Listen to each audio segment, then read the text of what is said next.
Раздел 5. Не трэба думаць, што глушаку не было шкада малой. Не чужая ж кроў свая, глушаковае насенне. І адзін дзень, і другі поўз у неспакойныя клопаты ціхі жаль аб нябожчыцы. Да жалю заўсёды прымешвалася злосць на нявестку, асабліва на дурны выбрык на могілках. Як не лаяў яе, чуў сябе, і гэта дадавала злосці, нібы вінаваты, хоць супакойваў сябе: Бог даў, Бог узяў. Хоць разважаў цвяроза, не ведаў жа, што так кончыцца, калі маліўся аб малой, быццам прасіў ва ўсявышняга літасці і даравання. Жаль аб малой, вінаватасць за яе вярэдзілі душу старога глушака ўсё ж менш, як калі б іншым часам. Хмару прыгнала не на яснае, на хмарнае чорнае неба. Не да таго, не да малой было, нюхам старога бітага воўка чуў неадступна глушак. Ішло на страту большае. Хоць не хацелася верыць, усё магло неўзабаве загінуць. Багата што перамянілася ў глушаковым жыцці за нейкія 2 гады.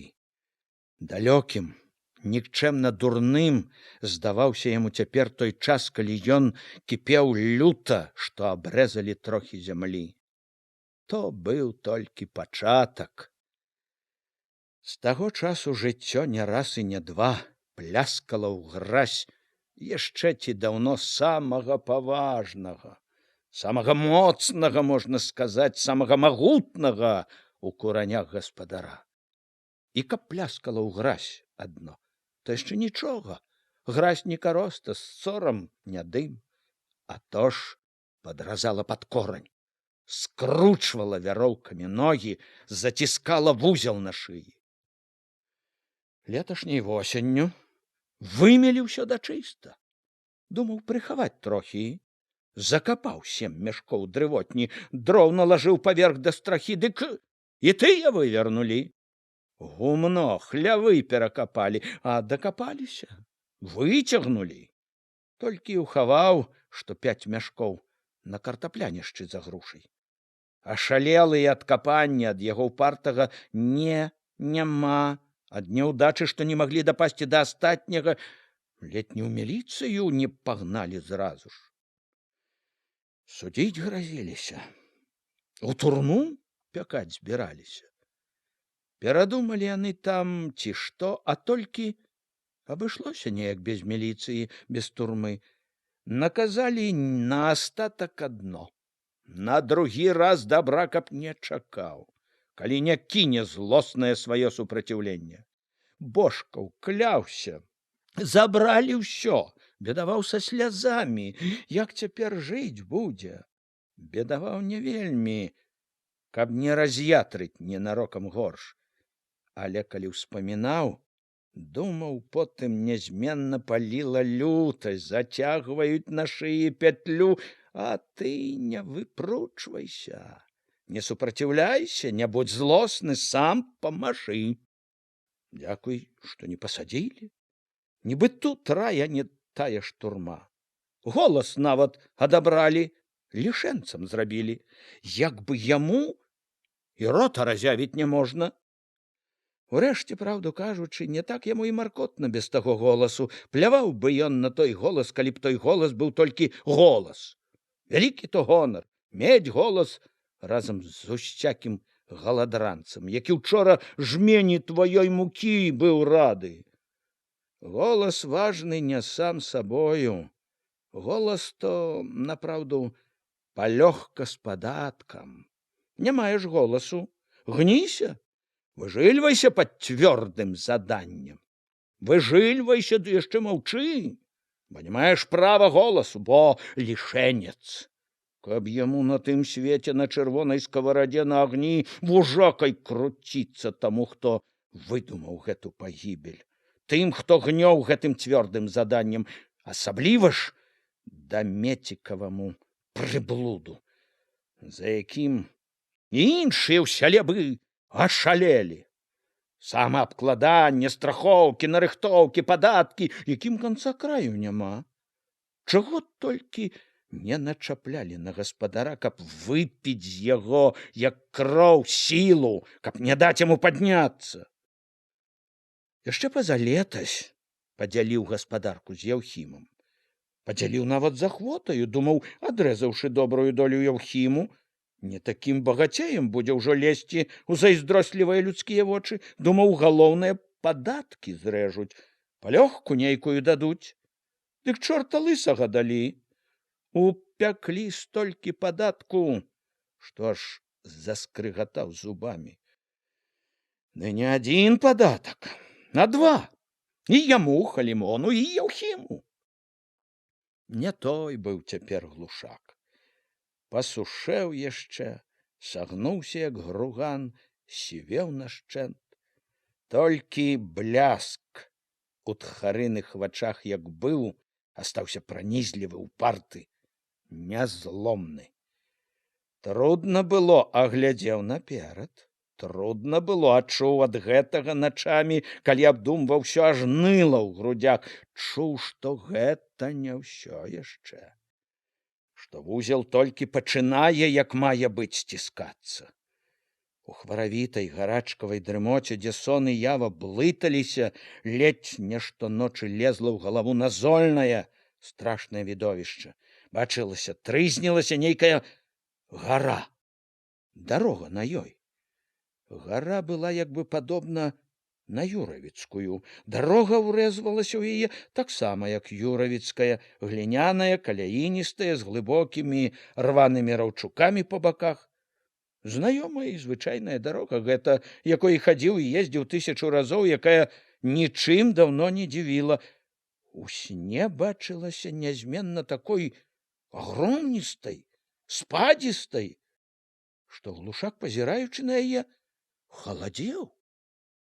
Ведаў, што не трэба ехаць, што добром гэта не кончыцца, і ўсё ж кожны раз бачылася, выкіроўваў з'язджаць з яе.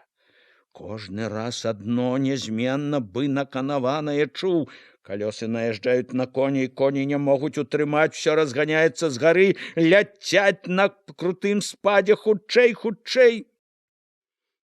Кожны раз адно нязменна бы наканаванае чуў: калёсы наязджаюць на коней, коні не могуць утрымаць, усё разганяюцца з гары, ляцяць па крутым спадзе хутчэй, хутчэй. Дух сцінала ад жаху, хацеў нацягнуць лейцы, паспрабаваць спыніць коней, але рукі былі без сілы. Хацеў, калі бачыў, што ўжо нішто не ўтрымае шалелых, ратуючыся пагібелі, адарвацца ад калёс, саскочыць. І не мог. А коні ўсё набіралі бег, усё ляцелі, калёсы кідала, матляла так, што сэрца як не разрывалася. А тот бяда, пагібель, канец, каторы з коней не вытрымае шалёнага лёту і рване ў бок, рынецца пад колы. Божа, ратуй! Трудны нутраны крык выбіваўся з Глушака, раздзіраў трызненне. Чуючы, як шалёна, задыхаючыся, так каціць сэрца, як халодны пот, гоніць па шыі, па твары, ён яшчэ слабымі дрыготкімі рукамі хрысціўся, жагнаўся, аддана шаптаў малітвы. Адчуванне жахлівага лёту к бядзе, к пагібелі, адчуванне бяссільнасці доўга яшчэ жыло ў ім, неахвотна, марудна ўціхала, адыходзіла. Ён так ні разу і не дасніў страшнага сну да канца. Кожны раз абуджаўся, калі коні і калёсы от-от мусілі не вытрымаць пагібельнага лёту. Але, мабыць, якраз ад гэтага страх перад тым, чаго не дасніў ні разу, што было там, за мяжою перабытага, найбольшы гнёў яго. таміў душу няпэўнай і нядобрай невядомасцю. Страх гэты дзіўна не цьмеў яве. Ён як бы пераходзіў з трызненняў у жыццё. Тая ж злая невядомасць чулася і наперадзе ў жыцці. Злая асабліва таму, што яна ўжо не была прывідам, трызненнем. Яна была праўдаю, чутнай моцна, рэальнай. Трывога перад заўтрашнім была самаю вялікаю трывогаю яго цяперашняга жыцця. Як агромністая хмара вісела яна над глушаком, цямніла ўсё сваім ценем. І ўсё ж хоць чуў яе над сабою, што насоўваецца больш і больш, жыў, як і ўсе, як і іншыя гадамі, араў, баранаваў, касіў, хоць без радасці, без лёгкасці былой, стараўся, асабліва на сенакосе, гнаў сябе і падганяў другіх, як бы не мог перайначыцца, перастаць жыць тым, чым звык жыць заўсёды, што навек уелася ў душу. Перастаць жыць заўсёдным клопатам было яму як смерць, а ён хацеў жыць, ён і рваўся жыць. Часам, праўда, і яго упартыя жылаватыя рукі абвісалі без сілы, браў одум. Ні на што ўсё гэта, яго гонка. Всё адно ветрам пойдзе, гаду якому хутчэй на карысць. У такі момант кожны раз востра пякло неадступнае. Што рабіць? Ад таго, што думаў пра гэта ўжо багата, што прыдумаць не мог нічога толкам, што ведаў змяніць нічога не можа, не здолее, як бы ні стараўся. З безнадзейнай роспаччу грудзі раздзімала важкая, безвыходная злосць. Увесь свет ненавідзеў. Увесь свет вінаваты быў, што яму так пагана.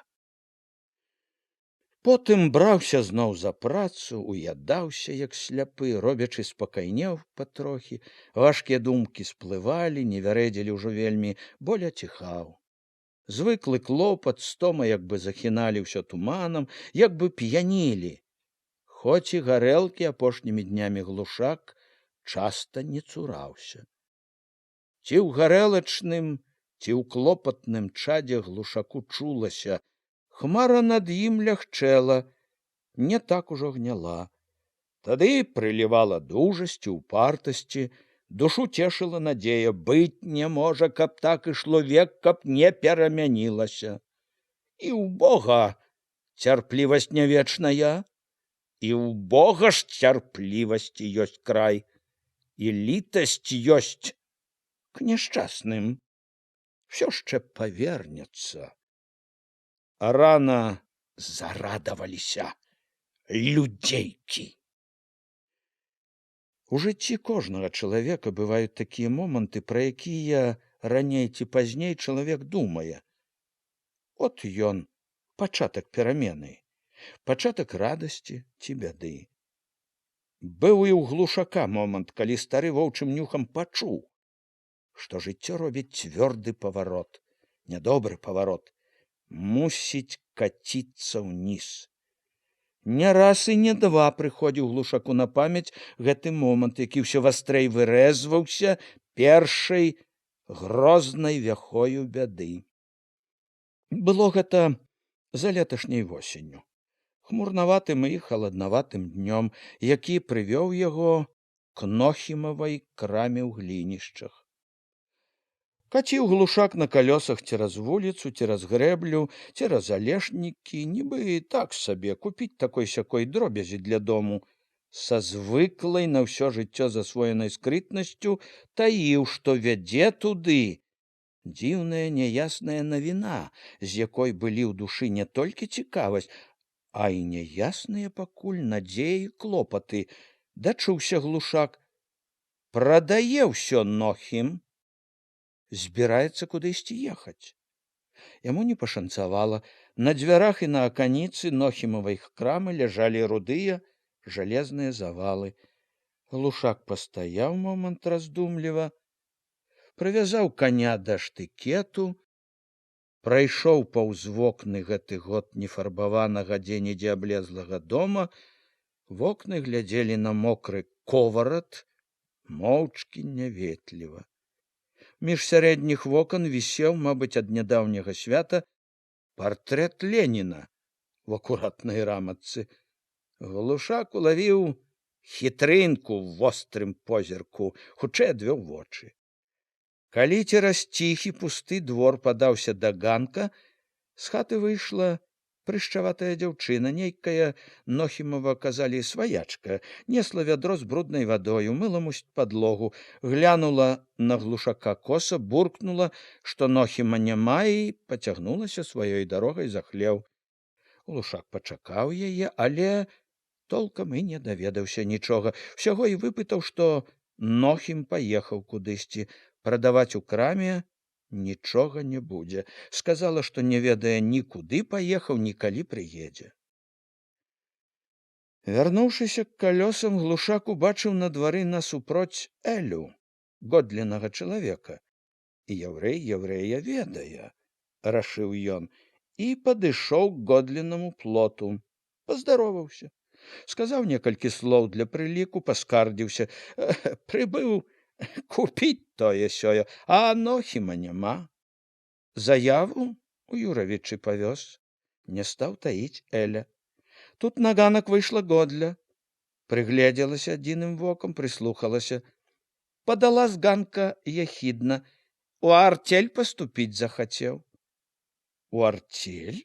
Засмяяўся як жарту Глушак.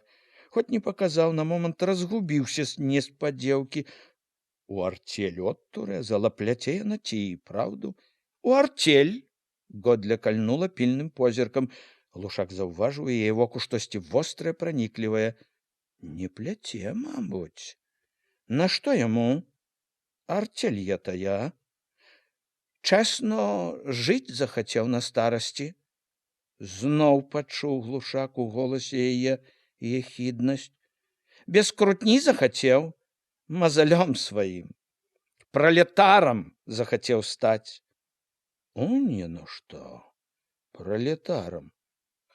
Удумаў. Заўважыў на сабе Годліна цікаўнае вока, засмяяўся весялей. Лоўка, маўляў, пажартавала. Пралетарам? Нашто я то яму, Годля? А вы не знаете? Годля не засмяялася. Нацэліла вока так, быццам хацела прабіцца ўсярэдзіну яго, да думак. Вам хіба, дядька Глушак, не хочацца? Мімаволі падумаў, хітрая жыдоўка, але ўтрываў. З тым жа наіўным смехам сказаў, не хочацца. Калі я то праўда, што вы кажаце, што вам не хочацца, то значыць вы не такі хітры. Але казала і глядзела так, што Глушаку чуваць было не верыць. Злая ж сабака, зіркне, быў нутро паганка ўлазіць. Глушаку ўжо не хацелася гаварыць. Нядобрая станавілася гаворка. Перавёў на іншае. От жа ліха на яго не пашанцавала. Выбавіўся раз у год купіць таго-сяго, і такая няўдача. Бы лішне часу, каб сноў даць попусту туды-сюды. Далікатны Эля ветліва, даверліва паківаў галавою. Вядома, шкода вяртацца назад, не купіўшы нічога. Годля ж словам для прыліку не абазвалася, стрэльнула толькі вокам, ды раптам хутка цвёрда пакіравала ў хлеў па нейкай гаспадарчай патрэбе. Вам, кажа, хіба не хочацца? Пралетарам, згадаў Глушак, вярнуўшыся да калёс. Паправіў сядзёлку, выцягнуў пасму грывы з-пад хамута, але рабіў усё як у сне, не бачачы. Яго поўніў неспакой. Развярэдзіла душу слепавокая. Кінуў нядобры позірк на Годлін двор, успомніў, адзначыў асабліва быццам пагрозу нейкую. Значыць, вы не такі хітры. Стаў здзіўленымі, устрывожанымі думкамі кружыць вакол Нохіма. Што ўдумаў хітры гандляр? Удумаў такое, што век не прыйшло б у галаву яму, дурному куранёўскаму лапцю, сам рашыў распетрыць сваімі рукамі ўсё, што нажываў дзень, а да дня гадамі. Ва ўсім гэтым чуўся такі агромністы, страшны змест, што ў глушаковых грудях халадзела. Нібы на прывязі трымала тут, дачакацца Нохіма, даведацца пра ўсё ад яго, выпытаць, вызнаць усё, што можна. Але стаяць на ковараце перад вокнамі гэтай яхіднай яўрэйкі, мазоліць вочы ўсім глінішчанскім плеткарам было ні да чаго. Зусім ні да чога было глушаку паказваць свой страх і свой клопат. Да таго ж і невялікая радасць стаяць без толку, маркоціцца чаканнем. Разважыў падацца пакуль у туманы да сваяка. І дарога недалёка, і вяртаючыся, стаць зноў можна тут, як бы проста так едучы дадому. І заадно даведаешся там, можа, што-небудзь, што робіцца на белым свеце. Як ехаў, паглядваў на шлях, думаў, Нохім трапіцца, але таго не было відаць, так і дакаціў да туманоў. Баран Ігнат, туманоўскі сваяк, быў дома. Не ўзрадаваўся, не здзівіўся, але звычаю векавечнага не парушыў, дастаў пляшку самагонкі, паставіў на стол. Руды калматы Ігнат, хутка пасалавеўшы, упяўшы дурнаватыя вочы ў стол, амаль увесь час маўчаў. Недарма далі мянушку баран, але глушак уведаў, што трэба. Круцяцца і тут галадранцы. Самі ўлезлі ў артель, ды другіх цягнуць ледь не сілаю. Толькі іншыя, разумнейшыя гаспадары не хіляцца, коса глядзяць, рашылі цвёрда жыць па-свойму на сваёй зямельцы са сваімі конікамі. Ці таму, што выгаварыўся з талковаю бараніхаю, ці з гарэлкі, на душы было весялей, калі ехаў зноў у глінішчы. Яшчэ з вуліцы заўважыў, што Нохім вярнуўся. На двары стаялі ўжо калёсы. З лёгкім жа, яшчэ хмельным настроем спыніў каня, прывязаў да штыкеціны. Хлеў быў адчынены, і глушак адразу пакіраваў туды. Ён не памыліўся. Нохім быў у хляве. Глушак даў добры дзень, з цікаўнасцю паглядзеў, як Нохім корміць каня. Нохім, было відаць, хадзіў ля каня не першы раз, але глушаку не даводзілася бачыць гандляра за такім заняткам. Звык бачыць у краме. Да таго ж і на вопратку нельга было не глядзець. І сарочка палатняная, і штаны даматканыя, мужик, ды і годзе. Аж пнецца, хоча паказаць, што трудяшчы таксама. Вывеў глушак, але не сказаў пра гэта ні слова. Што ж не таргуеш? Лагодна папракнуў. Па 2 разы прыязджаць прыходзіцца. А хоць бы і 12 разоў. Всё адно замок быў бы на краме. Нохім выцер белыя рукі сенам, заявіў, не таргую. Чаму ж я то? Няма чым таргаваць, разарыўся зусім. Глушак падумаў, кожны рад быў бы разарыцца, як ты. Грошай, пэўне, палічыць не палічыш. Хаваў дзе-небудзь, але паказаў, што паверыў, кіўнуў, нібы спачуваючы. Ну, канешне, цяперашнім часам не разгонішся вельмі. Можна было б і разгарнуцца, чтоб уменне, ды чтоб недобры Нохімаў характар. Усё пайшло, халімон, можна сказаць, задарам людзям. Распетрыў усё дабро дурная галава, а не зарабіў ад людзей і дзякуй. Не тое, што грошай. Бацька мне казаў, не ўмееш таргаваць, Нохім, не бярыся. Таргаваць я то не боты шыць. Таргоўля спрыт любіць, а спрыту ў мяне няма. А як спрыту няма, дык і таргоўлі няма.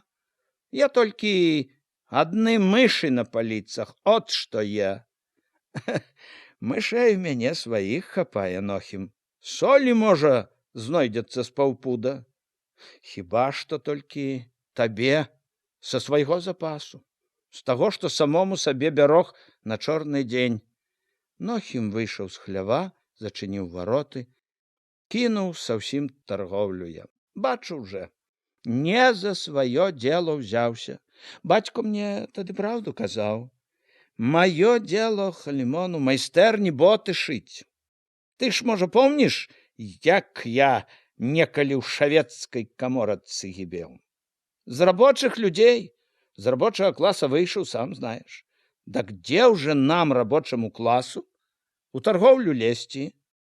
Ты саўсім я то зачыніць хочаш? Не верылася Глушаку. А чаго тут зачыняць? Зачынілася ўжо, можна сказаць, само. Чаго там было зачыняць? Пляшка якая карасіны, 3 пачкі запалак ды жменя солі. Толькі слова адно, што крама, таргоўля свая. Ай, толькі рукі пацькаў дурная галава. Было з-за чаго слухаць, як цябе ўсякі называе нэпманам, капіталістам, буржуем. За нейкай пляшкі карасіны, што ты даў савецкаму селяніну. Нашто мне гэта трэба, Халімон? Хіба я сам вораг, які савецкай уладзе? Я толькі добра хацеў уладзе, памагчы хацеў. А як вам не падабаецца гэта? Дак нашто мне яно? Нашто я мучыцца буду? Пайду назад у рабочы клас у шаўцы, у артелі боты буду шыць людзям. Ужо, калі Нохім насыпаў у сенцах торбу солі, Глушак не ўтрываў, пацікавіўся асцярожна. Чуў я, што Іцко паехаў кудысь. Паехаў. Нохім уздыхнуў. Пачуў Глушак няшчыра, зіркнуў уважліва і як мог прыязна. А што там яшчэ гаварылі? Ну, што паехаў кудысь. Паехаў, кінуў бацьку, сказаў мне, з такім буржуем, як ты, сорамна жыць в адной хаце. Кінуў усё і паехаў. От выгадаваў дзіця Халімон. Глушак пільна сачыў. Мо прагаворыцца хоць слова, да што-небудзь для здагадкі. Не. Вядзе асцярожна, хітра. Стары падчапіў. У Маскву, кажуць. У Маскву ці ў Кіеў, хто знае, не піша. Нохім пакруціў галавою, нібы папракаў сына. Вучыцца, кажуць. Не, брахня, запярэчыў не вельмі спакойна Нохім. Дзе ўжо яму вучыцца, Халімонко? Рабіць на завод падаўся, у рабочы клас пайду, казаў. Едучы назад, Глушак перабіраў, зважваў усё, што пачуў, уведаў. У артель сам. Ніяк не ціхла здзіўлення. Сам зачыніў магазін. Набытак увесь сплавіў і, мабуць, па дзяшоўцы, не брэша, мабуць. У Глушака ў неадступнае здзіўленне ўлезла думка, што, каб не празяваў, можна было прыдбаць тое-сёе па дзяшоўцы, але цвярозасць адразу прыдушыла яе прыдбаць. Уперлася ж у галаву такое. Сам закрыў магазін, набытак сплавіў, Іцку ў горад паслаў, чуе, значыцца, што не к добру ідзе ўсё, што добра не будзе. Заўсёднай зайздрасцю Нохімавай хітрасці з нязменным вывадам. Няма на свеце чалавека хітрэй за яўрэя. Легла Глушаку на душу важка, цвёрда трывога. Надзеі на добрае няма. Пагібель ідзе. Нохім сам чуе. З тых адведзін багата дзён і начэй згадваў Нохіма. Трэба было і яму, Халімону, штосьці рабіць, неяк выбівацца з дрыгвы, у якую грузлі ногі, якая магла неўзабаве вцягнуць сяго.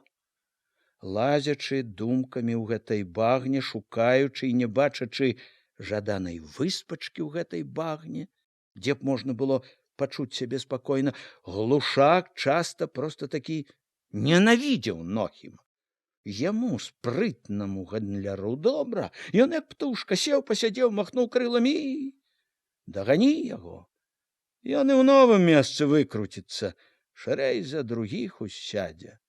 Яму ўсе гарады, увесь свет адкрыты, а ты? Як ты выскачыш? Калі ты без зямелькі, без гумна, без свірна свайго, што чарвяк, што галадранец вашывы.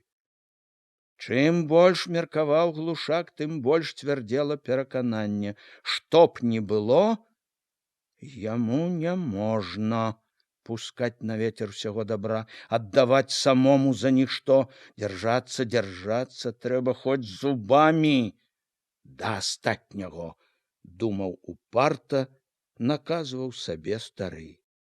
У гэтым бачыў ён сэнс цяперашняга свайго жыцця сярод багны, на якую завёў яго лёс. Дзяржацца да астатняго, ды ждаць, не апускаць рук, не падаць самому на дно. Чалавек цвярозага розуму, ён, які зведаў усяго ўсякага за свой неспакойны век, у той бязлітаснай і літасцівай заўсёднай зменлівасці, якая то балюча біла па твары, збівала з ног, то дзьмула добра ў спіну, бачыў цяпер сваю найбольшую надзею. Не вечна нішто, думаў, цешыў ён сябе, найчасцей ноччу, памаліўшыся перад абразамі. Адзін Бог вечны, былі паны, былі бальшавікі, крычалі «Уся власть народу навек!» Собираліся сядзець век, а потом, як турнулі палякі, дак ляцелі аж лапцем мільгалі. Не вечна і цяпер. Цары былі вынь, болей як 300 гадоў. Ай, той не ўседзелі, не вечна етыя бальшавікі. Турне хтось і етых, мо тыя ж палякі. І мо вельмі скора, гатовяцца вунь, пішуць, за граніцай даўно. Ай, наступі дзень скора, будь не можа, кеп не наступіў. Дзяржацца трэба, учапіцца ў землю ды ждаць. Такія хвіліны думаў пра Нохіма як разумнейшы. Хітры ты, яўрэй, а і дурны. Распетрыў са страху ўсё сам, гатовы развеяць усё да пушынкі, а як вернецца добры час, дзе яго, тваё, сабярэш? Ухопішся за голову, заенчыш, ды не выправіш нічога. Ждаць трэба, ждаць, наказваў сабе перакананы ў сваім, меркаваў. Прадаць тое-сёе, канешне, не шкодзіць. Скаціну якую пусціць на кірмаш, малатарню можа збыць на ўсякі выпадак да пары да часу. Узяць грошы да пары да часу. Грошы, што там не кажы, да пары да часу надзейней, не прападуць, што б там ні было. Можна запраторыць землю, сам чорт не знайдзе. Няхай ляжаць, ждуць сабе, калі добры дзень прыйдзе. Грошы не прападуць, прадаць сёе-тое не шкодзіць, але вырываць свой корань з зямлі толькі дурань вырве. Цвярозы, ясны, асабліва ў цемры і цішыні ночы, Глушакоў розум з мудрасцю разважнай, вопытнай раіў яму з людзьмі да пары да часу заядацца не трэба. Мякчэй, хітрэй да людзей трэба. З чарнушкамі пабліжэй, падабрэй трэба, трудзяшчыя сваякі, заступка, якая не ёсць, маўляў, самі галадранцаў не цураемся, як адна коз'імі. Мелькам бы наводдаль у думках прайшло злое. От як яно павярнулася ўсё, хоць ганарыся сваяцтвам такім. Глушак скінуў снапы ў застаронак, загадаў сыну выводзіць калёсы з гумна. Сцяпан аброццю прыціснуў галаву каня да персяў, налёг локцем на хамут, конь неахвотна, але пакорліва пачаў адступаць задам. Ён адышоў так крокі са 3, калі калёсы наткнуліся на штосьці, сталі. «Пастой!» — крыкнуў стары сыну, недовольны ўзяўся за задок калёс. Няўдаліца Сцяпан і тут не выкіраваў як трэба, утулкаю кола зачапіў заваротнае шула. Глушак, крэкчучы, падняў задок, пераставіў ад шула. Калі Сцяпан выбраўся з гумна, загадаў распрэгчы накарміць каня. Сам пастаяў трохі, паглядзеў на загуменную дарогу, зноў пасунуўся ў гумно, палічыў снапы на прыгуменні, што чырванела водсветам заходняга неба. Ён зноў павёў позіркам, ці не відаць Яўхіма з возам. Яўхіма ўсё не было. І глушак пачаў злаваць. Не першы раз падумаў, што пагана, калі в адным гумне разам 2 гаспадары. Хай хоць ён твой другі, той другі, сын табе. Вспомніў, што не раз, як сваю браў Яўхім, яго мякіну, 3 разы, як са сваіх, насыпаў сабе з яго мяшкоў. Сын, ай, за ім вачэй не спускай. Ще, можа, болей, як за чужым, бо ён тут жа, пры табе, ў тваім гумне. Няма таго, каб бацьку старому памагці, дак сам урваць астатняе ад бацька стараецца. Ой, гатовы! Ён падумаў, як няшчасны, што і з Яўхімам не саўсім пашанцавала яму. Не шкадуе бацьку, сам абірае роднага бацьку. Пачуў сабе тую нутраную злосць на ўсіх, на ўсё, якая цяпер нярэдка брала яго. Намерыўся ўжо ісці на двор, калі ўбачыў на дарозе з вуліцы чужую постаць, пазнаў Хоню, бацька з маткай, і стаў насцярожана чакаць. Што яшчэ прынесла з гэтым чортам? «От, дядько, получыце!» Падазрона весела сказаў Хоня, падаючы паперку. Глушак з таго, як ён гаварыў, пачуў, што паперка нядобрая нечым, кальнуў позіркам у яе. Што там? Што є то? Налог, дядько, абавязковы налог. Дак я ж уже получыў, є то тачнейшы. Глушак хацеў ужо ўзяць, калі Хоня раптам пацягнуў паперку сабе, чамусьці засумняваўся, прыгледзеўся, пакруціў галавою. «Ай, не, я то не ваша, я то Зайчыкова, чуць не аддаў чужую. От ваша!» Глушак кінуў востры позірк, і недарэмна. Было ўжо не 48, як у тым абавязательстве, а 56. 56 пудоў. «Ето утачнілі!» прасіпеў, чуючы, як злосць важка раздзімае грудзі. «Дак, можа, вы і падумалі, дзе я вазьму столькі?» «Я то ўжо вы падумайце самі!» Хоня сказаў так, здалося здзекліва, што ў глушака затрэсліся дробна рукі, не знайшоў, што і адказаць з гневу. Хоня выбраў яшчэ лісток. «І от Яхіму аддайце!» Глушак глядзеў Хоневу спіну так, што калі б агонь нянавісці, якая гарэла ў яго позірку, мог перадавацца на другіх, спапяліў бы Хоню ў момант гэты позірк. От жа гад! От жа смурод! Не мог ніяк утрымацца, каб не дрыжалі рукі. Смяецца шчэ вашывец. Яшчэ да таго, як Яўхім, трымаючы лейцы побач з возам снапоў, падышоў да варот, стары падаўся насустрач, стаяў каля варот, нецярпліва чакаў, чуючы, як злосць важчэй раздзімае грудзі. Яўхімаў воз, няхайны крывы, крактаў, нібы недавольны нечым таксама. Глушак слухаў гэта, і ў ім з гневам рос жаль да Яўхіма. Жэўрала няясная, неабходная надзея. Бачыў ужо у ім толькі супольнікаў няшчасць, адзіную сваю апору ў жыцці. Ледзь воз, чапляючы шчэццю снапоў, за слуп вароту сунуўся на прыгуменне, стары пераступіў дарогу сыну. От, паглядзі.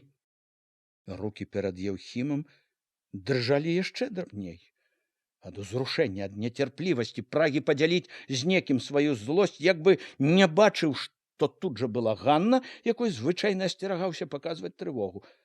Еўхім прыпыніў коня, доўга трымаў лісток у крывых дужых пальцах з адрослымі пазногцямі, пазногці, пад якімі чарнела зямля, дзе-нідзе загнуліся ўжо быкі пцюры. Пазногаць на сярэднім быў сарваны амаль напалову.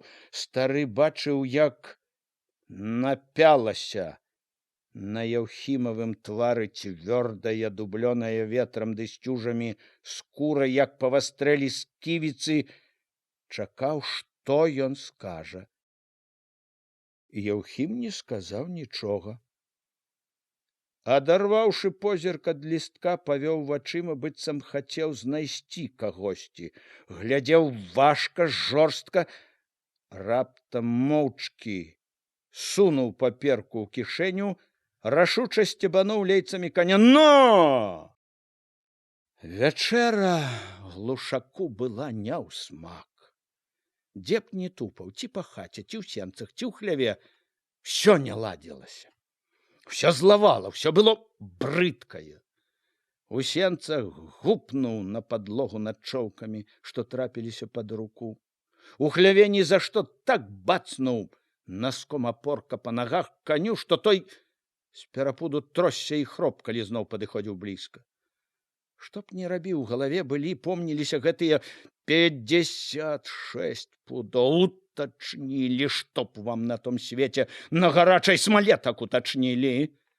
У думках даваў болю злосці, помсціўся. Трасцу вам! Не тое, што 56, а і 6 пудоў трасцы, аднаго пуда трасцы, аднаго хунта дулю, аднаго зярняці падохніце. Выпруціцеся з галаднечы, паешце адзін аднаго, як сабакі галодныя, трасцы дулю. Ашалелы, думаў, кляўся сам сабе, рукой не варухне, каб злажыць на вазы тое, што яшчэ было ў полі, каб жаць тое, што яшчэ стаяла. Хай гніе, хай прападае. І тое хай гніе, што ў гумне цэпа не падыме. У сляпым салодкім трызненні шалу станавілася лёгка, добра, чуў сабе такую сілу, што дрэвы мог бы, здаецца, выварочваць. Але шал быў нядоўгі, за гарачкай шалу студзіла галаву, грудзі паганая, безнадзейная цвярозасць. Рукі, ногі, ўсё рабілася такім бяссілым, што хацелася сесці. Не здай, не выканай, папробуй. Цацкацца, можа, будуць з табой маліць. Памяць адразу нагадвала не аднаго знаёмага багацея, залешнікаў з глінішч, з княжыцы, што парылі косці за кратамі. 8, 9 гадоў, 10 хочаш? Зарабі. Пасядзеўшы, квола зноў хадзіў, кідаў, што траплялася пад рукі, сіпеў на ўсіх, з двара зноў вярнуўся ў хату, кіпела ўсярэдзіне ад таго, што Сцяпан, тулячыся ля акна, упоцемку ўжо сляпіў вочы пры кніжцы. Здароваму гэтаму балэбусу, як і не было клопату, што бацьку петлю зацягваюць, кіпела ад таго, што, заўважыў, старая, сачыла дурным, спалоханым сабачым позіркам, старалася дагадзіць, як магла. Не круціся! Крыкнуў на яе. Калі ж яна пакорліва стулілася ў кутку каля ложка, наляцеў коршакам на сына. Кінь! Бач кніжкі яму, поскудзь я ту грамацей, чтоб і духу я таго не было. Глушак вырваў кніжку і шпурнуў к печы так, што зашамацелі жаласна лісты. Чтоб духу не было! Думаў, кінецца біцца. Так сядзеў Сцяпан, Калі вырваў яго кніжку, старая таксама заўважыла, спалохана крыкнула сыну саступіць. Сцяпан важка падняўся, узяў кніжку кутку ля печы, стукнуў дзвярыма ў сенцах. Стары яшчэ пасіпеў, патупаў злосна і нарэшце прыціх. Але сядзець абы так не мог. Выйшаў на двор, пастаяў на вячэрнім ветры. Хацелася пагаварыць, адвесці душу. Пацягнуўся на Яўхімаў ганак. Дом быў перагароджаны. Для Яўхіма на месцы акна былі прарэзаны дзверы, зроблены асобны ганак. Было ў Яўхіма і сваё ўласнае селішча. Быў там ужо і зруб, і кроквы нават стаялі, а толькі жыццё так завязвалася, што і невядома было, канчаць тую хату ці не. Так і лезла ў вочы з голымі кроквамі, сівела пустою. Яўхім толькі што павячэраў. Сядзеў ля стала, курыў самакрутку. Стары пачакаў, калі Ганна прыбярэ са стала, выйдзе, спытаў, як парады. Дак што ж рабіць будзем? Яўхім глядзеў усё тым жа нерухомым позіркам, ціснуў плячом вушак. Зацягнуўся глыбока, аж стала з трэскам зырчаць газетная самакрутка, доўга не выпускаў дым. Што? Выконваць? Нарэшце расчапіў ён губы. І голас яго, як і сам Яўхім, мог бы здацца спакойным, прыміраным, але глушак добра пачуў стрыманую, затоеную лютасць. З торбаю пайсці нядоўго, як старцу якому. Яўхім не адказаў. Зацягнуўся яшчэ некалькі разоў, глыбока, павольна. Зацягнуўся, а стары зразумеў, што гаворкі талковай не будзе. І спадзявацца не трэба, ўсё ж пакволіўся. Што ж яно будзе далей? Яўхім рэзка зварухнуўся, кінуў самакрутку на падлогу, харкнуў, цвёрда расцёр, адрэзаў: лепей не будзе. Глушак больш не пытаўся. Не было ахвоты гаварыць. Пасядзеў, памаўчаў, пасунуўся зноў на двор. Было яшчэ больш самотна. Падаўся на вуліцу. Неспакой на душы, проста гнаў нешта рабіць, а рабіць не бачыў што. Не знаходзіў, што рабіць. І прасіць аб літасці, надзеі аніякай. І працівіцца без толку. Всё адно, што самому лезці на ражон. По закону попробовать трэба. Будзе, што не будзе, а попробовать трэба. У тюрму за это не пасадзяць. Ціхай вуліцай, між двух радоў чорных хат, чорных варот і платоў, маўклівых дрэў, пацёгся ў той бок, дзе жыў Дамецік. Ідучы, не першы раз пашкадаваў, што адабраў калісьці добры лужок у Дамеціка. Судзіўся і адсудзіў, паддобрыўшы суддзю. Што прыціскаў, як другі, хто пазычыўшы чаго, то заспеўшы каня яго ў сваім жыце. Трэба было тады застаўляць яго, каб адрабляў. Але ж і так падумаць можна. Адкуль было ведаць яму, Халімону, што так потым павернецца, што смаркаты вырадак таго Дамеціка стане тваім распарадчыкам. Вокны ў Дамецікавай хаце былі цёмныя, на двары пуста, але дзверы ў сенцы былі адчынены, і там хтосьці корпаўся. Глушак даў невядома каму добры вечар. З цемры адгукнулася Дамеціха. Дамецік твой дома? Дома. Чухаецца ў поцемку. Глушак пільным позіркам і ў цёплай цемры заўважыў: стары адзін, Міканора няма. Знарок рассеўся на лаўцы так, быццам нікога і не трэба. Толькі, пагаманіўшы пра розную драбязу, пацікаюся: «А дзе ж я то Міканор ваш?» «У сельсавеце?» — адгукнулася Дамеціха заклапочана. «Сход парцейны сягоння». «Ні дня, ні ночы спакою чалавеку няма», — паспачуваў Глушак. У галаве прайшла думка: меркуе вашывец, пэўне, як шчэ тужэй пятлю на шыі сціснуць, але для Дамеціхі ўздыхнуў нават. Нялёгка сказаць, і парційным цяперашнім часам. А няўжо ж лёгка? Рэдко калі і дома пасядзіць, шчыра пашкадавала Дамеціха. Глушак разважыў, што яно і непагана, што Міканора няма. Пакуль прыйдзе, можа, ўдасца выведаць што-небудзь, знайсці, з якога боку падступіцца.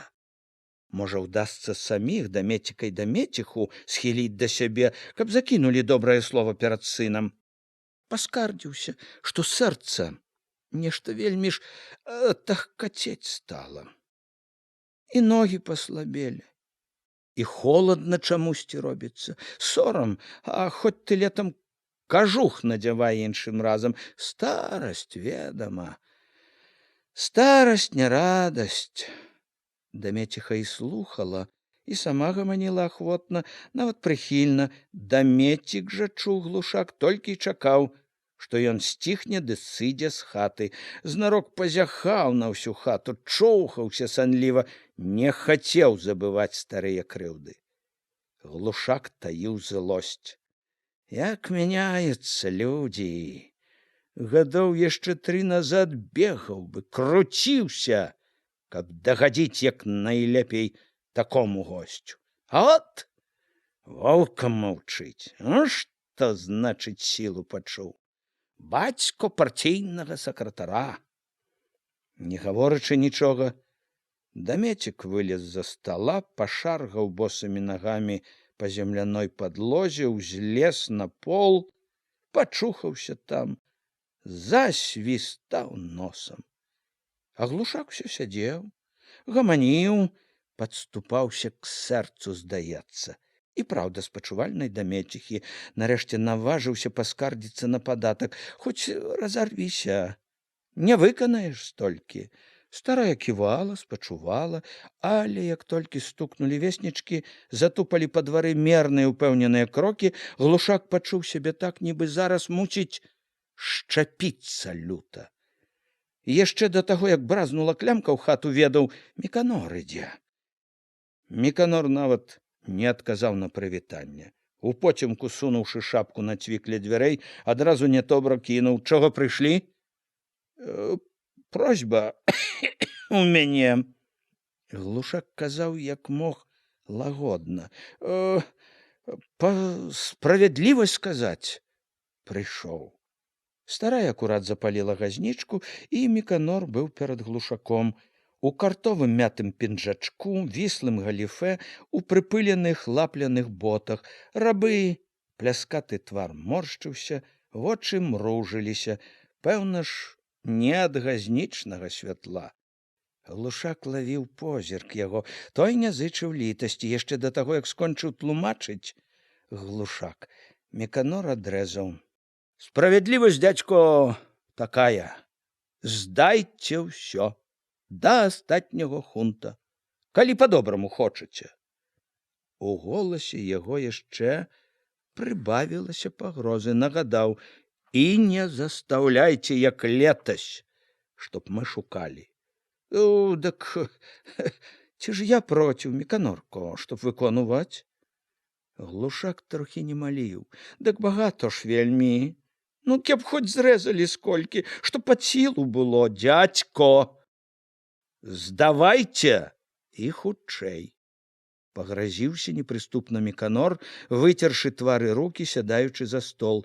Дамеціха, што падавала міску з баршчом, паспрабавала заступіцца за госця, які так прасіў, але Міканор зразу ж загадаў строга: «Мамо, не ўмешвайцеся куды не трэба».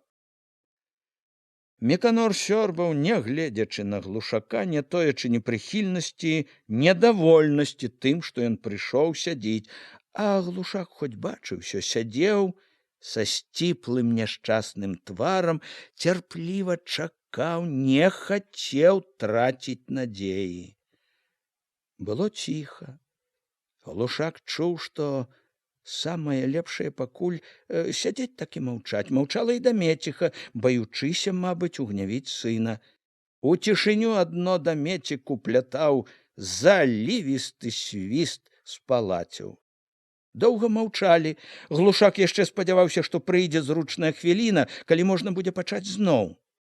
Прасіў толькі у думках Бога, каб не прыперла няўчас каго-небудзь суседзяў. І калі ўвайшоў хтосьці на двор, пачуў адразу. Чалавек ішоў хутка, рашуча. Бразнула клямка, і ў хату рушыў нехто іншы. Яўхім, без шапкі, з раскіданым чубам, з расхрыстаным каўняром, кінуў на Меканора, на глушака неспакойным бляскам вачэй. З аднаго позірку бацька ўбачыў, што Яўхім сарваўся. Стрымлівацца, думаць ужо не зможа. Папрэ напралом. «Я то! Ты распарадзіўся?»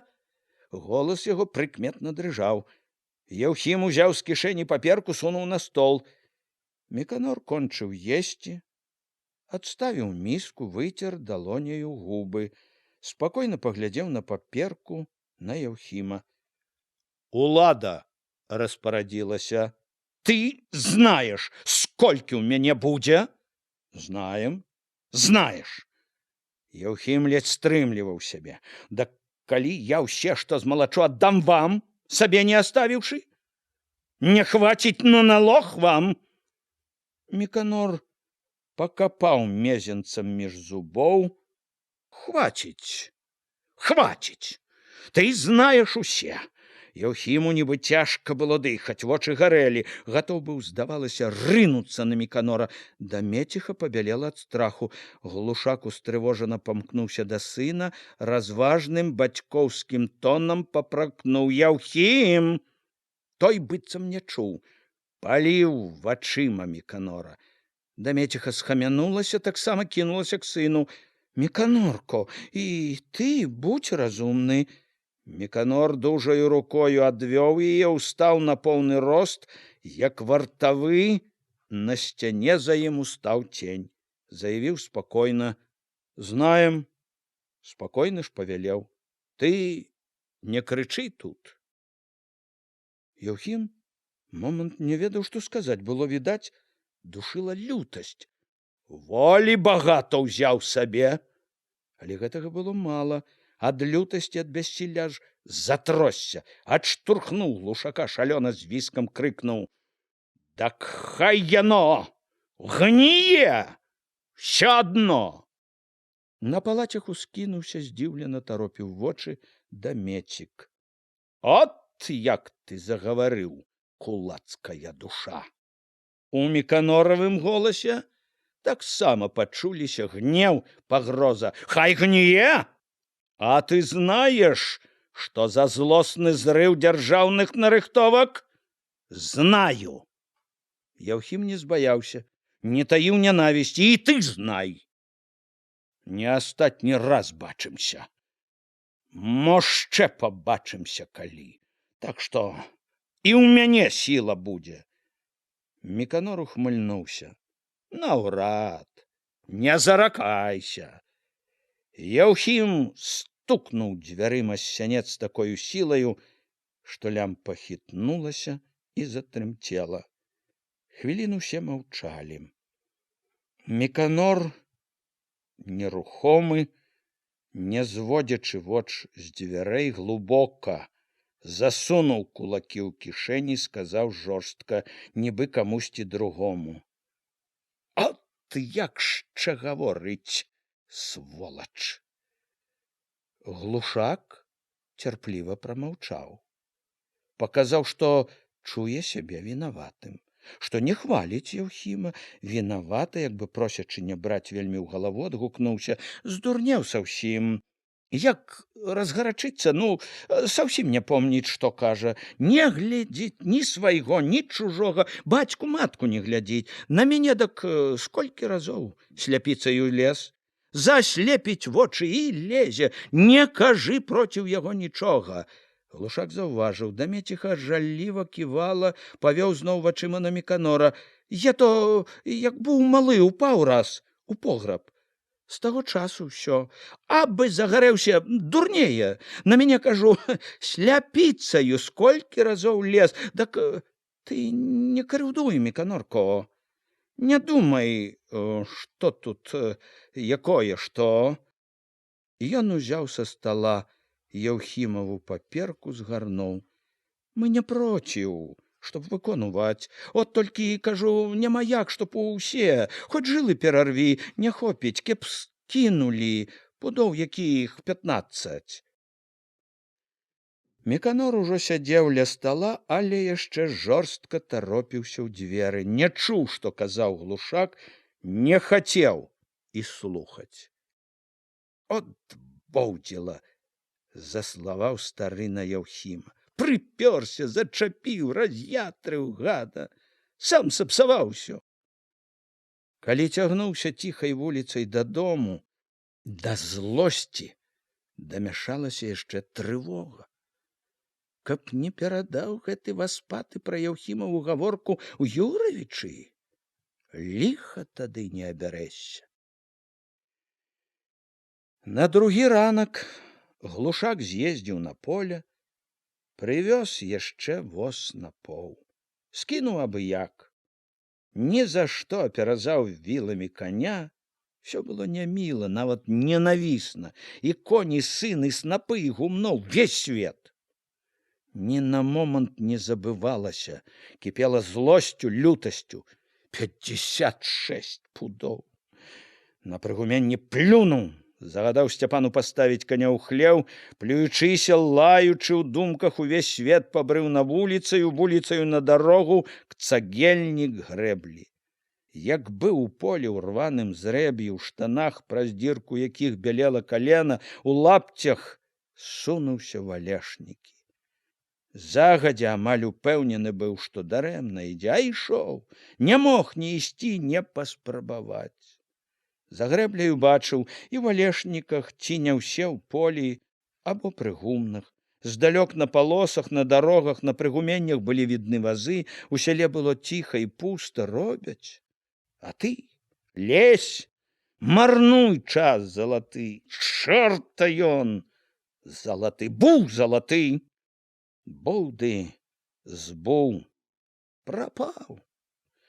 Дак хай еты прападае. Хай хоць усе прападае, усе к ліху. У доме, дзе быў сельсавет, у першым пакоі на пошце, век таўкліся людзі, адны з газетамі, з пісьмамі, другія, гэтых найбольш, са ўсякімі гамонкамі, з самакруткамі. Цяпер, дзякуй Богу, і за бар'ерам, дзе сядзеў начальнік пошты, было пуста. За дзвярыма ў сельсавеце гаманілі. Глушак асцярожна сунуў галаву ў непрычыненыя дзверы. Былі толькі Трахім, сакратар, і Гайліс, старшыня сельсавета. Гайліс збіраўся кудысьці ісці, браў паперы са стала, лажыў у шуфлядку.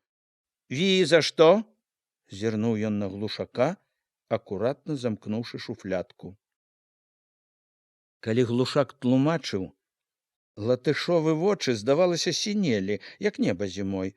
Худы, сухі, жаўдавата загарэлы твар быў цвёрды і недаступны. Всё даслухаў спакойна, не варухнуўся нават. Спакойна ж мерна стаў адразаць слова за словом. «Ви не есть бедняк, и ви не маете права на льготу. Ви кулак, эксплуататор, вот кто ви есть». Гайлисовы словы били ровно, твердо. «И мы наложили на вас податок, як на кулака. Это зроблено нами законно, согласно закону про сельскохозяйственный податок. Мы не зрабілі ніякага парушэння этого закона, і вы не маеце права требовать пераглядаць ваш падатак. Ён маўчаў, пакуль глушак нанова тлумачыў, што ён просіць, загаварыў зноў так жа роўна і так жа цвёрда: калі вы хочаце мирно жыць с советской уладой, то вы обязаны все виконать до 1 грамма. Инакш будете, согласно закону советской улады, мець суд. Я, глушака раздзімала злая упартасць, я падам, хацеў сказаць скаргу, але стрымаўся. Я падам просьбу ў раён. Это можно. Спокойно устал Гайлис. На это есть ваше право. Глушак спраўдзіў слова. Другія толькі яшчэ паснедалі, калі яго калёсы ў крутой цеснаце між юравіцкіх гор сунуліся ўніз у вуліцу. Прывязаўшы коня, скінуўшы яму сена, патупаў старэча па сходцах. У пакоі перад апейкавым кабінетам было ўжо людзей. Не так проста і прабіцца. Ён прыліп да чаргі, прыгледзеўся. Ледь не ўсе такія ж, то са скаргамі на падатак, то, што зямлю пад калгас адрэзалі, як бы стараючыся ўведаць, што чакае яго. Глушак пільна цікаваў, якімі вяртаюцца з кабінета. Чуў непрыхільнасць і нядобрую зайздрасць да тых, што ішлі давольныя, абнадзеяныя. Трывожыўся, калі паказваліся панурыя, сярдзітыя. Чакаў, таміўся. Чарга ішла марудна. З акна былі відаць гонтавыя стрэхі, фарбаваныя дахі. Няблізкі ельнічак, за ельнічкам угадвалася Прыпяць. Ад таго, што ўсё было нязвыклае, чужое, самота брала яшчэ мацней, чым у Алешніках. Як і тады, ён амаль не верыў ва ўдачу. Ён, праўда, згадваў, што чуў пра апейку, добры, справядлівы, але згадкі гэтыя заўсёды натыкаліся на сваё нязменнае. Все яны добрыя. Каб добры быў, не сядзеў бы тут. Апейка паглядзеў уважліва, здалося пільна. Здалося, у твары паявілася штосьці нядобрае. Пазнаў нібы, але не сказаў пра гэта. Запрасіў сесці на табурэт каля стала, схіліўшы палыселую галаву, прабег вачыма прашэнне, якое даў глушак. Дайце спісы Алешніцкага сельсавета, папрасіў апейка чалавека, што сядзеў збоку стала. Той паважна і спрытна перагартаў пачак папер, выбраў адну, падаў старшыні. Толькі цяпер глушак, як мае быць, убачыў чалавека. Пазнаў парційнага да нітачкі, які калісьці прыязджаў абрэзваць зямлю.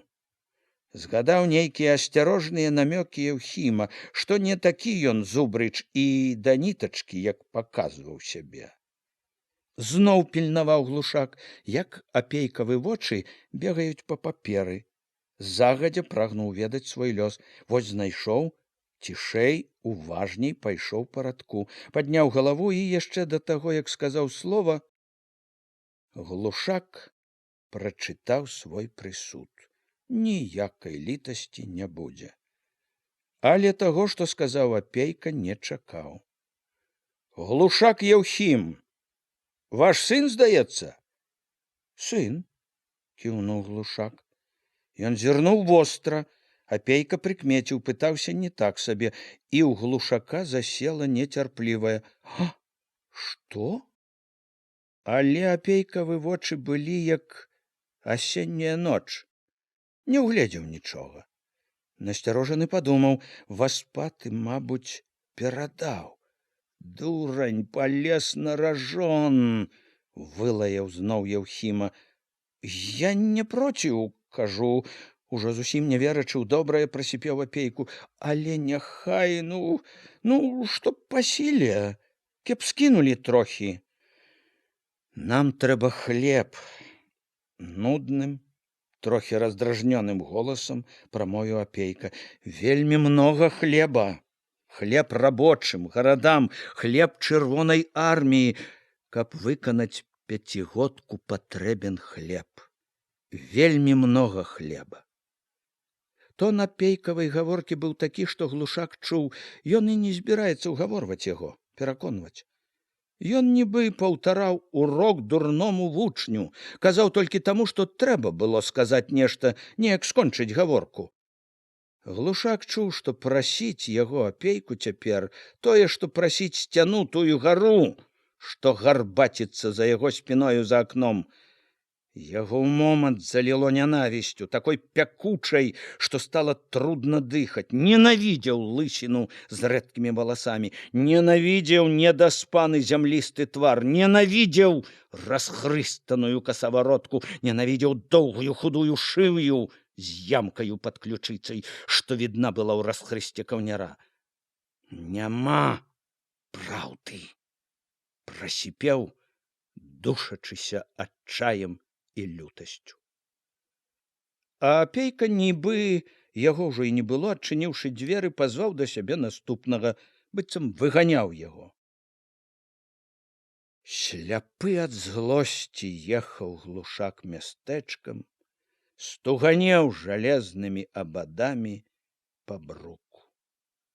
Ужо ля рыначнай плошчы схамянуўся, што няма чаго тут рабіць больш у мястэчку. Забег толькі на пошту, купіў аж 3 газеты і павярнуў каня дадому. Всю дарогу лаяў сябе. Знайшоў каго шукаць праўды, дамаўляцца з кім. Дамовіўся.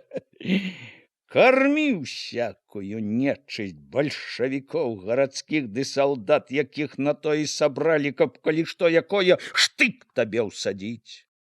Гаворыць як, успамінаў апейку, бы не чуў, што ты казаў, бы смяецца з цябе. Чуе гад, што сіла ў іх, што астаецца толькі гнуцца ды выконваць, клянучы сябе і свет увесь. Ні чорта, ні бога не баяцца, і Бог маўчыць. Як бы, скажы ты, сам за іх, ці як бы і праўда няма яго на небе. Схамянуўся, перахрысціўся хутчэй. Што падумаў дурная галава? Ёсць Бог, бачыць, чуе ўсё, бачыць, прыйдзе час, скажа ўсё. Ён цярплівы, цярпіць, але і яго цярпенне не вечнае. Прыйдзе пара, скажа сваё. Час ад часу сярод гэтых думак згадвалася пытанне пра Яўхіма. Ён стараўся дапасці, што яно значыла. Ці не было ў ім якой бяды сыну?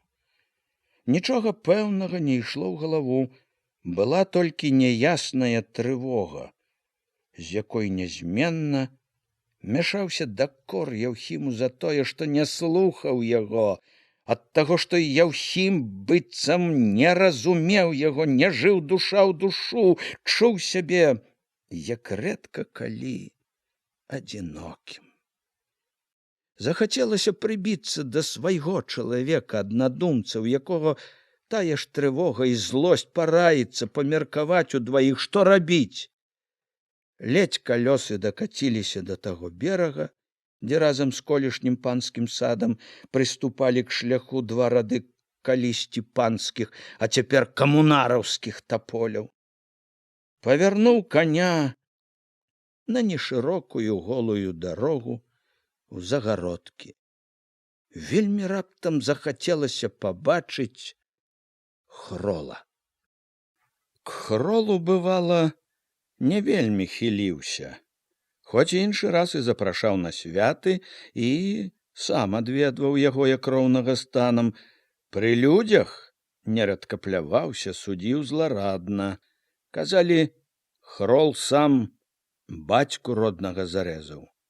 Як знайшлі старога ў лесе з перарэзаным горлам, даказаў хтосьці, не чужая чыя сынкова работа.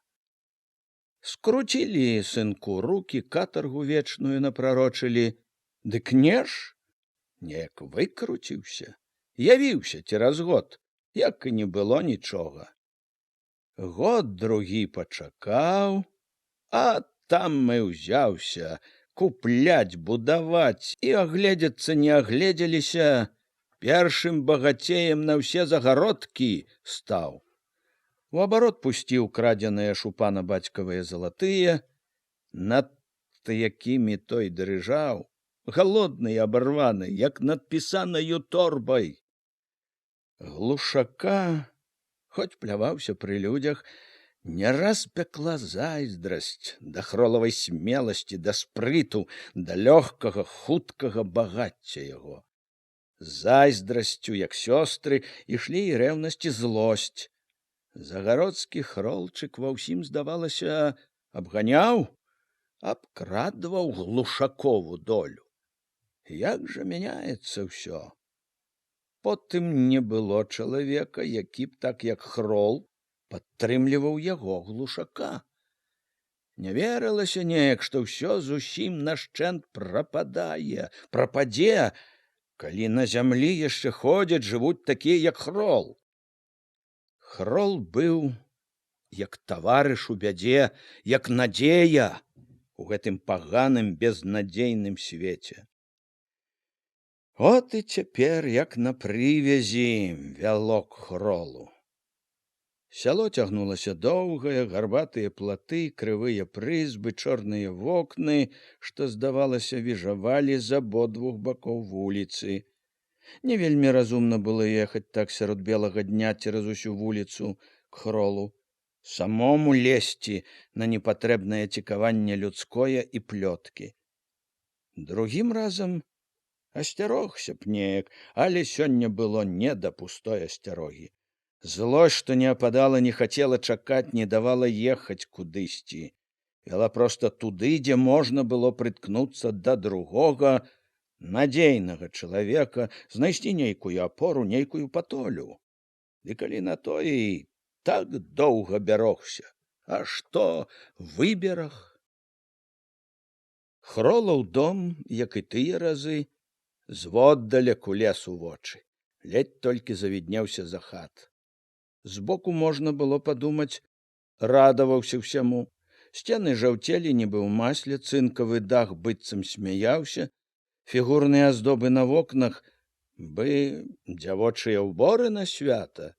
Ужо зблізку заўважыў, аздоба на вокнах багата дзе патрэскалася і абадралася, калі і нагадвала пра святочнае, дык толькі так, што свята было і сплыло. Былі ўборы ў дзеўкі, ды асталося рыззё. Не да ўбораў цяпер колішняй весялуся. Заўважыў пабітыя шыбы ў двух вокнах, заткнутыя анучамі. На двары ўсё раскідана абы-як, вароты ў хлеў скасабочыліся, вісяць на адной пятлі. На ганку правалілася масніца.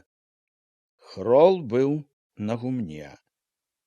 Праз хвіліну жонка прывяла яго, сухі, жылаваты, ў зрэб'і, за сцюкамі ў даўно не стрыжанай барадзе, зірнуў з-пад ілба на глушака, нялюдска, зверавата, як бы сказаў, чаго прыпёрся. І ішоў к глушаку, так жа набычаны, з тым жа нязводным позіркам. Прыгорблены гадамі, ён ступаў неяк нядужа, валачыў ногі і, каб няведанне думкі не было, што ён на такое здатны, толькі вочы выдавалі яго, ды і рукі. Сядзеў за сталом усё такі ж набычаны, рукі з чорнымі растапыранымі пальцамі трымаў перад сабой. Глушак гаманіў даверліва і лісліва, прыязнымі і вострымі вочкамі бегаў то к хролу, то к хроліся, то зноў к хролу. Як не быў растрывожаны, не парушыў звычкі. Вязаў спачатку гаворку дробную для прыліку, хрол маўчаў, хроліха памагала глушаку, снуючы сянец к сталу, бавіла госця і загародскімі навінамі, і сваімі скаргамі. Падзялілася не толькі навінамі, але і пляшкай самагонкі з закускаю.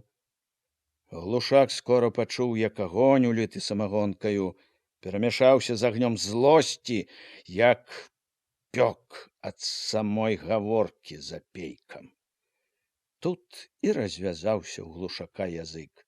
Стаў выліваць усё, што паліла не адзін дзень, прыпомніў і васпаватага, і гада латыша, і заразу з воласці.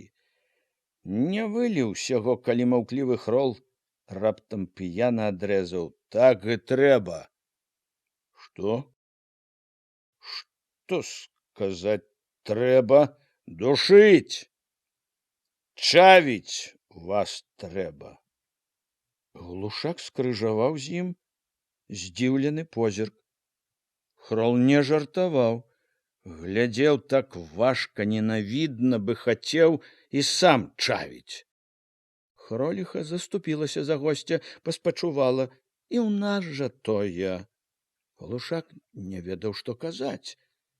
Мімаволі падумаў з ніякавасцю і павагай да Хрола: е ты задушыць. І не ікне. Заўважыў, чорныя дужыя пальцы на стале варушыліся. Склізні! Пагарліва скрывіўся Хрол. Даждаліся. Чаване басота вас, склізь пацячэ. Адна склізь будзе, даждаліся. Не момент цяпер. Вінавата, як бы павучаючы, запярэчыў Глушак. Сіла ў іх цяпер. Галавою сцену не праб'еш. Ён заўважыў. Хроліха згодна заківала. Не момент. Хрол зноў скрывіўся. Склізні. Зноў выпілі. Доўга, аж Глушаку маркотна стала, маўчалі. Хроліха паспрабавала было перабіць маўчанне, але Хрол так зіркнуў, што яна анямела. Сядзела ўжо са страхам, гледзячы на Хрола. Хрол толькі вачыма павёў на дзверы, і яна знікла. Хрол таропіў кудысьці ўсё той жа важкі позірк, толькі пальцы, заўважыў Глушак, заварушыліся нецярпліва, дужа. Стала аж нядобра адзін на адзін. Пацікаваць ды... Крывыя пальцы сціснуліся, скруціліся люта, чтоб не крэкнуў. Упяў вочы ў Глушака, скрывіўся. Няма! Склізні. Глушак сказаў, што епеву толькі цікуе, каб выткнуўся хто. Зразу прыляціць, зразу пад рэвальверы, але Хрол адно скрывіўся. Добра акурат налучыўся Хролаў хлопец, загарэлы, жвавы, паціснуў дужа руку, прысеў да стала. У куточках тонкіх сцятых губ мільганула прыхільная усмешачка. Глушак ахвотна ўхапіўся за яго роспыты пра Яўхіма, павёў лягчэйшую гаворку. А ты ж чаго не думаеш жаніцца? Пацікаюся знарок весела Глушак. Успомніў раптам яго мянушку. Цацура. Ды от ждаць, глядзець прыходзіцца. Чорт жа яго знае, што шчэ будзе. Цацура засмяяўся. Ці трэба шчэ цяпер той хамут, жонка? Глушак хоць улавіў нібы намёк на Яўхіма, засмяяўся невесёламу цацураваму жарту, пахваліў за розум. Яшчэ трывожней было на душы ў Глушака, калі ехаў ад Хрола. Браўся на прасткі цераз балота. Хоць дажджоў даўно не было, конь раз пораз чвякаў чорным балотным кісялі, груз да калень, вышэй калень. Балота было тут не так шырокае, толькі ўправа і ўлева зялёнае куп'ё цягнулася немаведама куды. Пакуль вочы бачылі, зелянела куп'ё, сака, рэдкія чэзлыя кусточкі, а ўперадзе бераг быў недалёкі. Адно перад тым берагам рэзала балота рэчка, цераз якую трэба было перабірацца ў брод. Тут было трохі намошчана галля, але гнілое, асклізлае. Было яно так уціснута ў твань, што і на ім конь груз па пуза, а вада рачная падмачыла Глушака на возе. На самай сярэдзіне рэчкі ледь не ўгрузлі зусім. Глушак думаў ужо, што давядзецца лезці ў гразь, памагаць каню, але конь усё ж выпеў калёсы на бераг. Тут ужо недалёка была цвёрдая дарога, колы пакаціліся па пясчаных каляінах.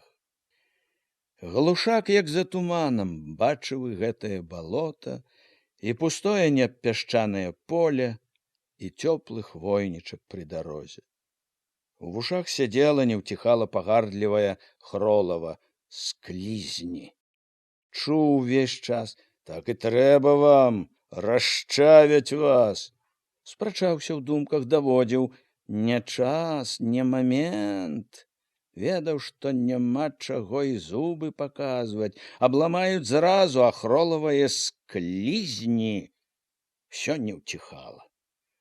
Ухапіся толькі за карак, які пальцамі сваімі секануць так, што і рукі не вернеш, не тое, што рукі, а і галавы.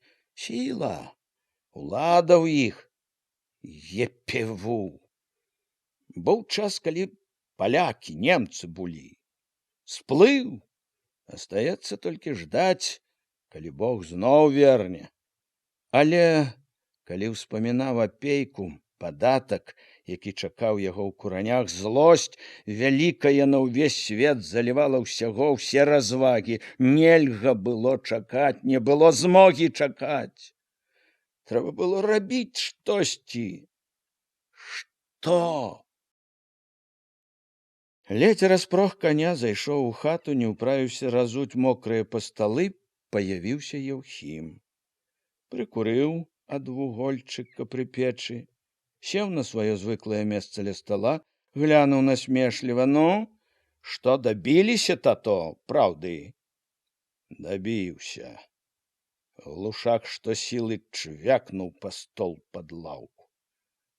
«Трэба было праверыць».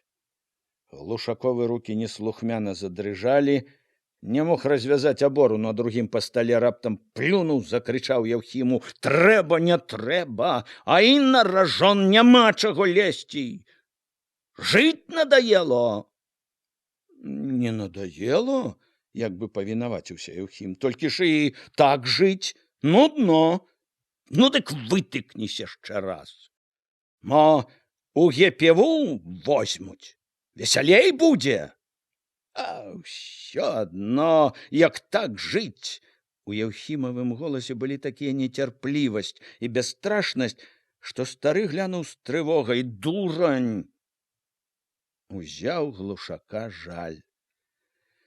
Яўхім перамаўчаў, дакурыў папяросу, паслініў абкурак, ляніва ўстаў. Кінуўшы абкурак у сметніку ля печы, ляніва падаў плячом дзверы ў сенцы. Было цемнавата, і Глушак запаліў лямпу.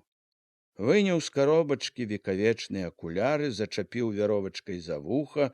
Па ўсім было відаць, што бярэцца за справу сур'ёзную, важную. З такой сур'ёзнасцю толькі маліўся, ды апошні час чытаў газеты. Цяпер на стале былі газеты. Ён разлажыў іх па парадку: савецкую Беларусь, бедноту, правду. Узяў першую, схіліўшыся да святла, вострымі тхарынымі вачыма пабег па лісце, пакуль не знайшоў весткі з-за мяжы. У гэты вечар пашанцавала. Рукі нецярпліва задрыжалі, калі разабраў вялікія чорныя літары: «Польшча рыхтуе вайну». Так было напісана чорным па беламу. Другі раз прачытаў: «Рыхтуе вайну».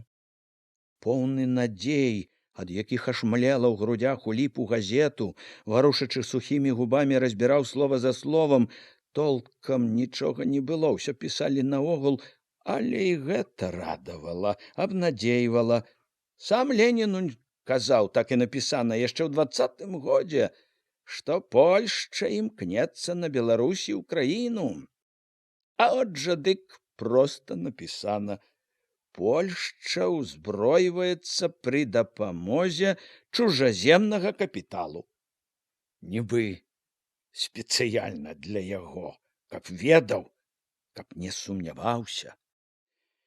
У другіх газетах недарэмна, значыць, патраціўся, вычытаў, што на савецкую зямлю чыняюць наскокі белагвардзейскія і кітайскія атрады.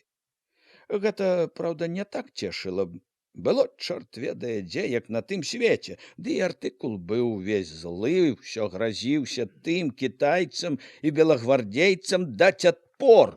Але і гэта падтрымлівала надзею. Вайна збіраецца. От яшчэ кітайскія драпежнікі рыхтуюцца да новага нападу.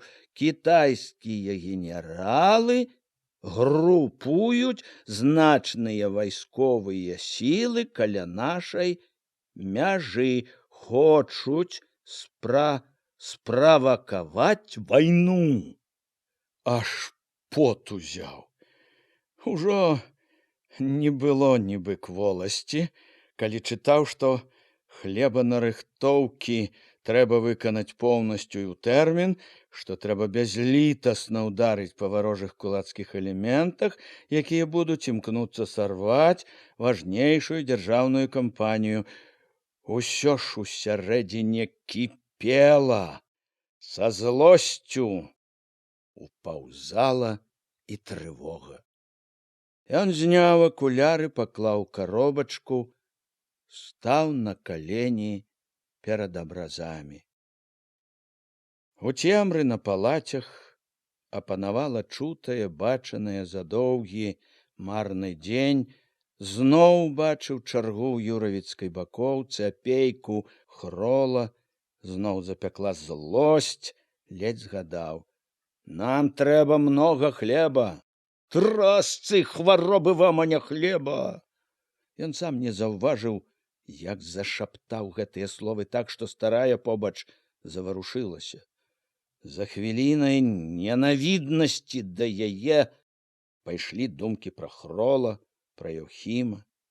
Дурні, самі гатовы падставіць галовы пад калёсы. Падстаўце, калі жыць надакучыла. Падстаўце, пабачыце.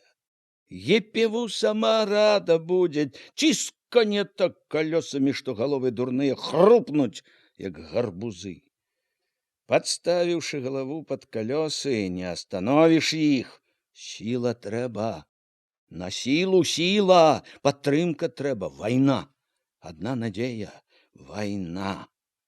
Са злосцю падумаў, пішуць усё, будзе, а не, няма.